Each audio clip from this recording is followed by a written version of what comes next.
Sorry, crows. I made a promise. Actually, I'm not sorry. Yeah, my opinion on this episode can best be summarized by, well, Star. The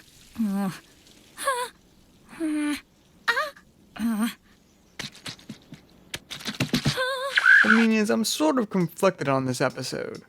Fluttershy's brother is really as bad as we feared, if not worse, but the episode itself is not, and is in fact a very good episode. If you hadn't picked up from my pre-intro, yeah, I'm eating some crow on this. Let's get the bad out of the way first though. Zephyr Breeze, aka the douchebag. Yes, in the end he is made more relatable, but he was never made likable. From the opening doorburst to the closing doorburst, he was just plain annoying, rude, manipulative, and, well, just plain pathetic. Even at the episode's end, we are not given one redeeming quality about him. Considering the potential both to delve into Fluttershy's past and in general introduce a new interesting male character, in a show that is greatly lacking such characters, that is sort of disappointing.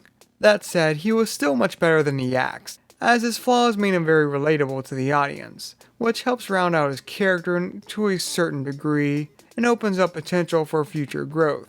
Would be interesting if he became a renaissance pony of sorts with a variety of developed skills after he, actually develops them. That or he becomes a manager of freak weather because that would suit his personality. On a side note, I found her parents okay. Boring but cute is how I would describe them. They could have been much more interesting and shared more of Fluttershy's extreme traits, but they are fine and characters I do want to see again.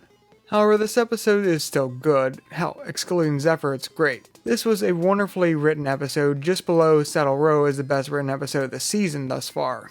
The pacing was on point with no moments that felt like filler, the moral was great and even helps make up for Zephyr. And the characterization, oh sweet Celestia, the characterization was just phenomenal. All the main six were fully in character and distinct, with obvious highlights being Dash and Fluttershy's portrayal. Rainbow Dash just really felt like a long-term friend with Fluttershy and very comfortable with her family because of that, save one. And Fluttershy got her best characterization since Keep Calm Flutter On. I've been complaining about how the writers have been leaning too heavily on Fluttershy's shy aspect as a characterization crutch since seasons 4 through 6. Here we get to see clever, assertive Fluttershy once more as she manipulated her brother and parents for Zephyr's own good. Not to mention, plenty of righteous fury moments are mixed in. From Big Sister Fluttershy.